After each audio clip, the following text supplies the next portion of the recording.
Le jour se lève à peine dans le sud de l'Espagne, près de Malaga, où Honda nous invite à tester sa nouveauté 2019 majeure, la CB650R, qui succède donc à la CB650F. Honda donc revient sur le segment des roadsters, un roadster où le blason ailé est un petit peu absent depuis le retrait de la regrettée Hornet. Cette année donc Honda investit gros pour revenir sur ce segment avec beaucoup de style. Vous le voyez notamment avec ses écopes brossées, avec un style un petit peu rétro, notamment au niveau de l'optique ronde. Une belle ligne, donc une belle gueule. Un moteur qui a été revu pour développer un petit peu plus de puissance, 94 chevaux au lieu de 91 auparavant, grâce à un travail notamment sur les arbres à cam, sur l'admission.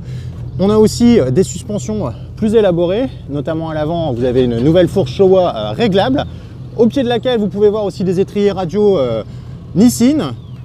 On a un nouvel amortisseur aussi réglable en précharge. Bref, un comportement dynamique revu à la hausse, un moteur lui aussi revu de manière pour qu'il soit un petit peu plus sportif.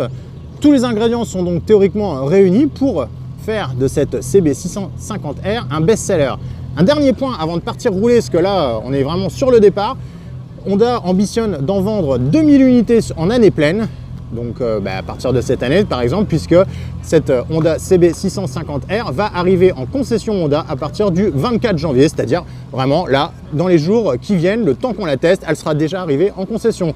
Je vous rappelle aussi que Honda lance une autre déclinaison de cette CB650R, la CBR650R, à savoir la version en fait carénée de ce modèle, légèrement sportive, qui elle sera vendue au tarif de 8 899 € et pour laquelle Honda vise un objectif plus modeste d'environ 500 exemplaires. Dernier détail que j'ai failli oublier, le prix effectivement de cette moto, la CB650R est vendue 7 999 €, c'est-à-dire, comme on vous l'a déjà expliqué sur Motonet, pile poil entre les petits roadsters de 700 cm3 et les gros roadsters de 800 à 900 cm3.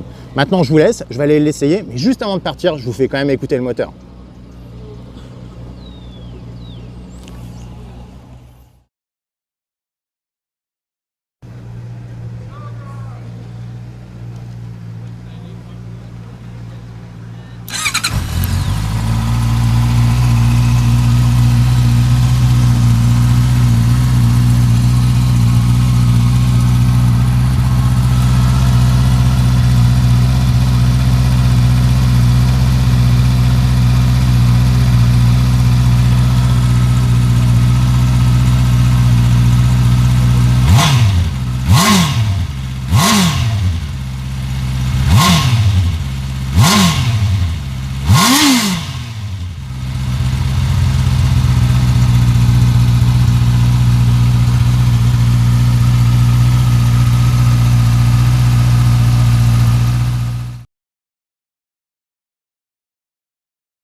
Allez, après vous l'avoir présenté, cette nouvelle Honda CB650R, je vous propose de passer à son guidon en direct avec nous.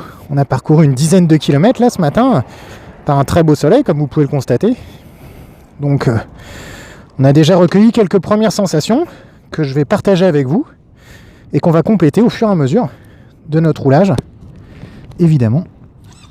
Allez, on réveille le 4 cylindres. Et on part sur les routes très sympas du sud de l'Espagne avec cette Honda CB650R. Alors au niveau ergonomie, cette Honda évolue, je vous le disais, vers plus de sportivité avec un guidon plat très agréable à prendre en main. On a aussi des repose-pieds reculés. Le tout provoque une position évidemment un petit peu plus dynamique, mais c'est pas radical pour autant. La selle reste à la même hauteur, elle est accessible dès 1,70 m. Donc ça c'est plutôt bien joué de la part de Honda, parce qu'il ne faut pas oublier que cette moto elle est aussi déclinée en version A2 pour les nouveaux permis. Et parmi les nouveaux permis, il peut aussi avoir des personnes d'un peu plus petite taille, qui ont un petit peu moins confiance en eux.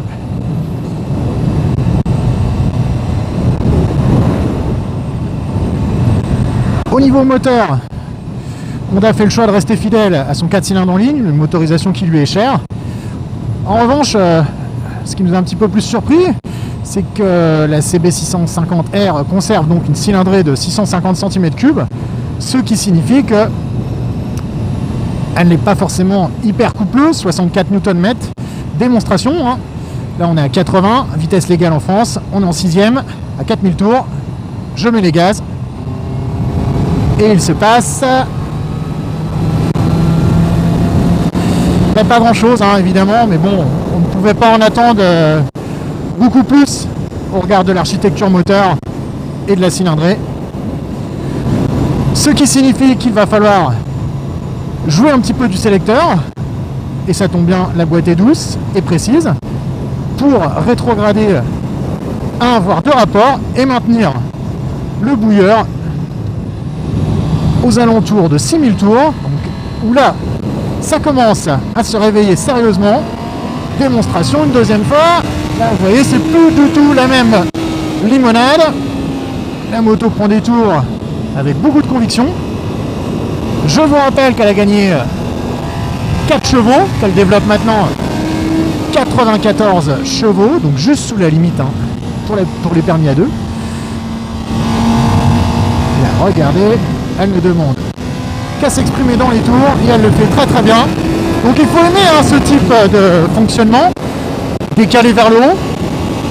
On n'a pas le couple immédiatement instantané de certaines de ses rivales, notamment à 2 voire 3 cylindres, mais on a un comportement très jouissif, et on a du coup aussi la facilité du 4 cylindres de moyenne cylindrée, puisque bon, voilà, il reprend à tous les régimes, il ne caote pas. Donc ça peut aussi rassurer des motards qui reviennent à la moto après plusieurs années d'absence, ou des débutants. Donc finalement c'est un choix de la part de Honda qui présente des avantages mais aussi des inconvénients. Par contre là où Honda met tout le monde d'accord, c'est au niveau de la partie cycle. Alors là j'annonce carton, alors pas carton qui finit à l'hosto, mais carton qui finit par des ventes en concession, parce que franchement Honda là c'est surpassé. Le cadre en acier, bah, il était allégé de 2 kg, mais c'est surtout au niveau de l'amortissement que cette CB650R fait un bond en avant par rapport à l'ancienne, puisque maintenant donc on a une fourche inversée réglable en précharge et détente, et cette fourche elle possède un amorti, mais alors fabuleux, vraiment progressif, doux, et il y a quand même du confort malgré cette catégorie. On a aussi un mono-amortisseur derrière qui travaille de concert avec l'avant. Donc si la selle était un soupçon plus confortable parce qu'elle a un poil ferme, on aurait vraiment une moto là redoutable dans tous les domaines. Mais toujours est-il que là, pour le coup, elle marque de gros points en conduite roadster, un peu sportive. Donc c'est pile poil dans la cible, c'est 20 sur 20. On a des freins à étrier radio de chez Nissin qui freine diablement fort à l'avant. Alors peut-être avec un soupçon trop d'attaque, hein, pour justement des pilotes un peu moins aguerris.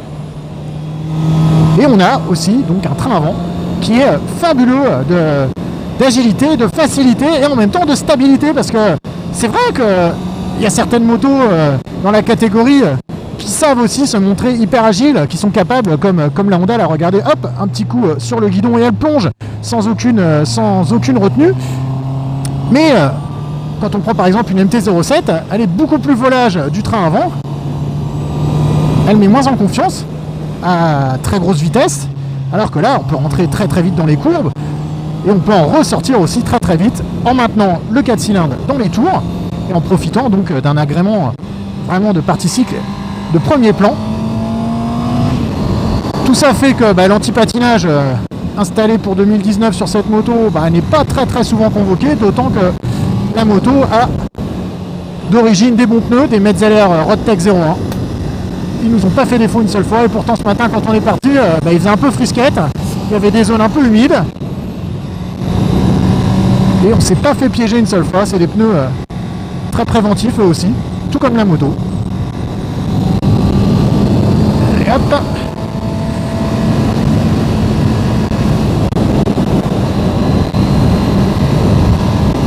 au niveau aspect pratique en revanche, sans surprise, hein, cette Honda se contente du strict minimum. Donc on note avec plaisir la présence de valves coudées. On note aussi l'arrivée d'une instrumentation très complète, mais à laquelle il manque un déport de commande au guidon. On déplore aussi l'absence de caoutchouc sur la repose-pied, parce que par contre le 4 cylindres, il vibre pas mal. Salut collègue! Et ça c'est un peu dommage, c'est un petit peu paralysant dans les mains, hein, dans les tours. Ça chatouille pas mal sous les fesses aussi d'ailleurs. La moto dispose aussi de pratiques encoches sous le siège passager, donc qui permettent de faire un point de maintien plutôt efficace au demeurant. C'est toujours ça de prix. En revanche, dans le coffre, il faudra se contenter de placer un bloc disque. C'est un peu dommage, hein, parce que pour une moto si valorisante, elle risque d'attirer la convoitise. Donc ça aurait été pas mal de pouvoir mettre un dispositif anti-vol un peu plus élaboré, un peu plus, on va dire, fiable.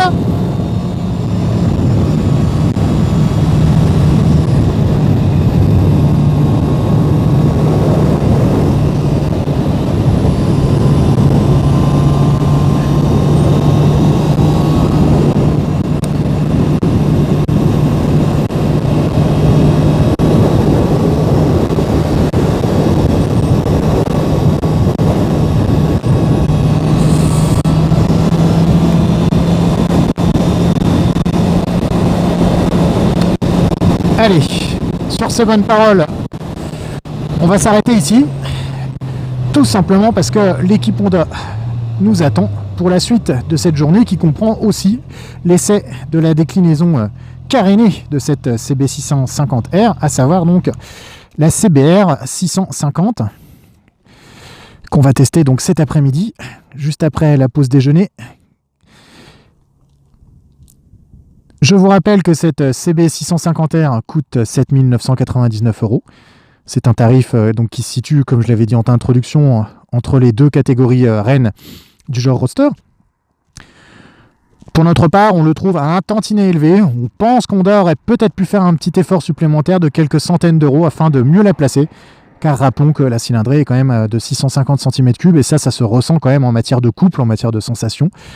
Donc peut-être qu'Honda aurait pu jouer, on va dire, activer un petit peu plus fermement le levier économique pour être certain de s'attirer le succès plein et complet que ne manquera sans doute pas de rencontrer cette moto qui reprend de très belle manière le flambeau délaissé de la 600 Hornet.